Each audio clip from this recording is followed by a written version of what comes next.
That was the year we organized the Progressive Party.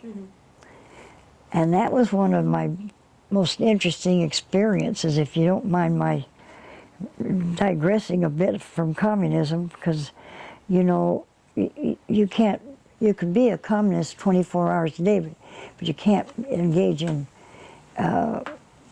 strictly only communist activity 24 hours a day. So when they organized the Progressive Party, a lot of Democrats went into the Progressive Party. And then as I had been elected as a precinct committee person, so they took us to court for dual party activity. But nothing bad ever happened about it, except that I no longer was a committee person. But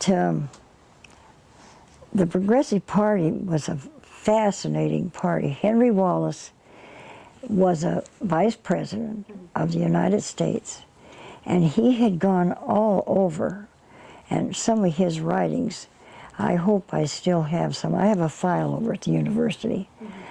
And one of the things he wrote was that it's imperative that everybody become a political person and be involved in the political processes of our country, and don't leave it to the higher-ups. Don't leave your politics to the... That's a very important thing to remember, whether you're a communist or whether you're not.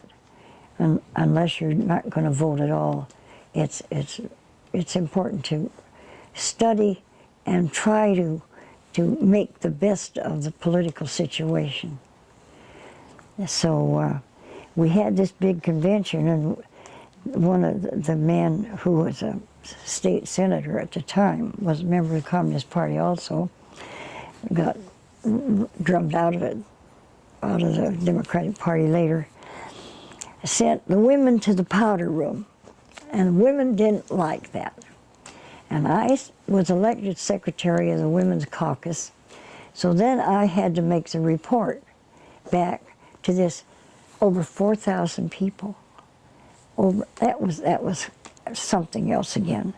So I was on the platform pacing around, and the state congressman named Hugh DeLacy was sitting there. I said, you know, I've got to make this report, and I'm so worried about it. He said, well, I'll have to tell you a story.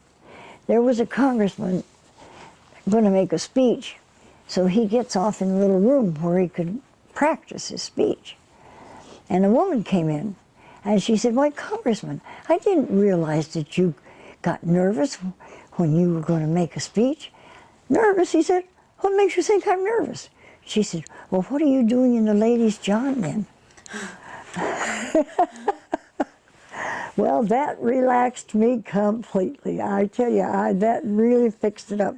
So I made my report to 4,000 people at the Civic Auditorium, which is now the old Opera House, which I think they're remodeling or going to do something to.